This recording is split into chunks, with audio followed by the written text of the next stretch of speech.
নিজেদের ঘরের মাঠে লজ্জাজনক সিরিজ হার পাকিস্তানের এবং পাকিস্তানের মাঠে ঐতিহাসিক সিরিজ জয় বাংলাদেশের। তো প্রথম টেস্টে বাংলাদেশ হারিয়ে দিয়েছিল পাকিস্তানকে, তারা প্রথমবারের জন্য পাকিস্তানকে টেস্ট ম্যাচে হারিয়েছিল। তো সেকেন্ড ম্যাচে পাকিস্তান ফ্যানরা এক্সপেক্ট করেছিল যে পাকিস্তান ফাইট ব্যাক করবে এবং সিরিজটা 1-1 যাবে, এবং বাংলাদেশ ফ্যানরা চেয়েছিল যাতে বাংলাদেশ দল খুব ভালো প্রদর্শন করে এবং পাকিস্তানকে যেন তাদের ঘরের মাঠে হোয়াইট ওয়াশ করে আসতে পারে।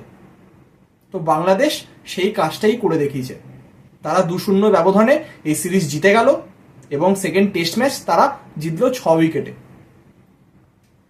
তো পাকিস্তানের ব্যাটিং, বোলিং, ফিল্ডিং, ক্যাপ্টেন্সি কোনোটাতেই তারা কিছুই করতে পারেনি। তাদের সব থেকে বড় এখন মাইনাস পয়েন্ট হচ্ছে নিজেদের হোম গ্রাউন্ডে খেলা। লাস্ট 2 বছরে যদি তাদের রেকর্ড দেখি হোম টেস্টে, অতীব জঘন্য। তো আজকে ওই যে রাওয়ালপিন্ডিতে যে টেস্ট ম্যাচ হয়েছে, তো সেই টেস্ট ম্যাচ হারার পিছনে ব্যাটিং, বোলিং, ফিল্ডিং এর পাশাপাশি কিন্তু একটা মুখ্য ভূমিকা আছে কিন্তু ক্যাপ্টেন্সির। শান মাসুদ তিনি যা ক্যাপ্টেন্সি করেছেন সেটাও কিন্তু পাকিস্তানের হারের অন্যতম মূল কারণ। যেখানে এই টেস্ট ম্যাচটি প্রথম ইনিংসেই কার্যত 90% জিতে যাওয়ার কথা পাকিস্তানের,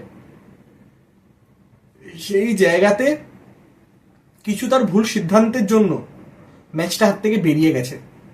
তো সেই বিষয়ে আমরা একে একে আসি। প্রথম দিনে খেলা বৃষ্টির জন্য হয়নি, পুরো ভেস্তে গেছিল। তো দ্বিতীয় দিনে শুরুতেই বাংলাদেশ অধিনায়ক শান্ত তিনি টস জিতে বোলিং করার সিদ্ধান্ত নিয়েছিলেন এবং পাকিস্তান প্রথমে ব্যাটিং করে 274 রান করেছিল। তো তাদের এই রান করার পিছনে মেন হচ্ছে সাইম আয়ুব, শান মাসুদ এবং সালমান আলী আগা, এই 3 জন হাফ সেঞ্চুরি করেছিলেন এবং আবারও ব্যর্থ বাবার আজম। তো তারপরে যখন বাংলাদেশ ব্যাটিং করতে নামে, বাংলাদেশের স্কোর ছিল 26 রানে 6 উইকেট। তো এটা সকলেই জানা কথা যে 100-র মধ্যে বাংলাদেশ অল আউট হয়ে যাবে। ক্রিজে রয়েছে লিটন দাস এবং মেহেদী হাসান মিরাজ, এখানে একটা উইকেট দরকার। লিটন দাসের উইকেটটা তুলে নিলেই কাজ শেষ, কারণ টেলেন্ডারকে নিয়ে মেহেদী হাসান মিরাজ কিন্তু ম্যাচটাকে 200-250 অব্দি নিয়ে যেতে পারবে না। লিটন দাস পারবে, কিন্তু সেখানে যেটা গুরুত্বপূর্ণ ছিল যে লাস্ট পেয়ার মেহেদী হাসান মিরাজ এবং লিটন দাসের, এই পেয়ারটাকে ভাঙতে হবে, ব্যাস কাজ শেষ।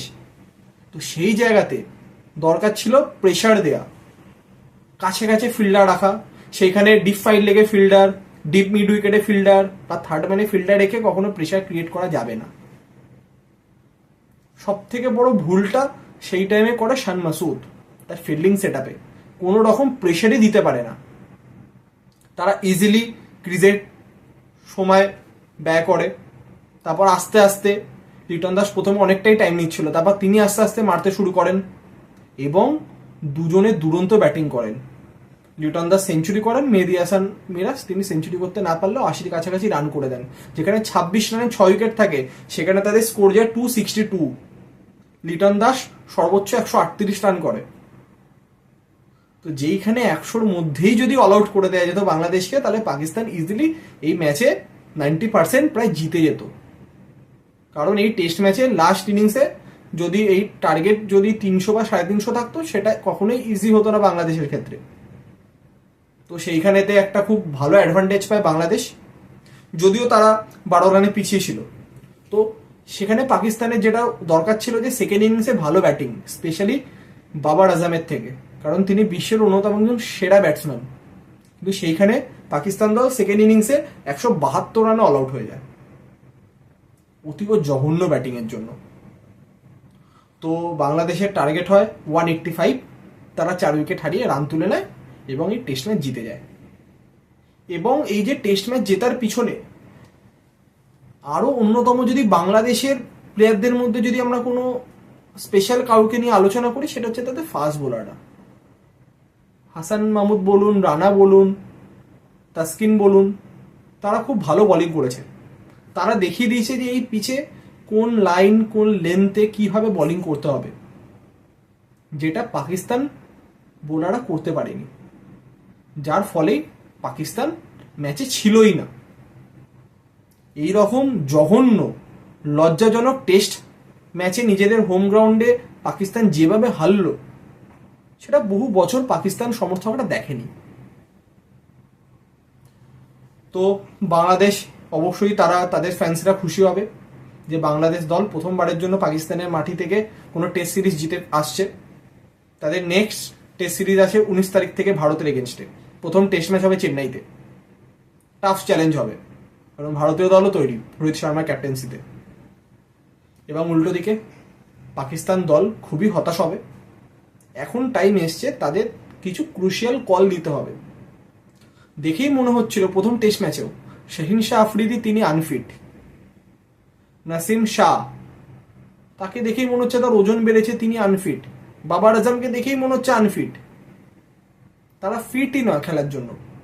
তো বেশ কিছু ক্রুশিয়াল কল যদি তারা না নিতে পারে তাহলে পাকিস্তান ক্রিকেটের যে ডাউনফল শুরু হয়েছে সেটা আগামী দিনে আরও নিচে যাবে। তো এই ডাউনফল শুরু হয়েছে কিন্তু ইন্ডিয়ার এগেনস্টেই ম্যাচ থেকে। এশিয়া কাপ 2023 যে ম্যাচে কোহলি এবং কেএল রাহুল সেঞ্চুরি করে এবং রোহিত এবং শুভমান গিল দুজনে হাফ সেঞ্চুরি করে 350 রান করেছিল কলম্বোর মাঠে টিম ইন্ডিয়া। সেই ম্যাচে থেকেই কিন্তু পাকিস্তান ক্রিকেটের ডাউনফল শুরু হয়েছে। তো সেই ডাউনফল এখনো চলছে।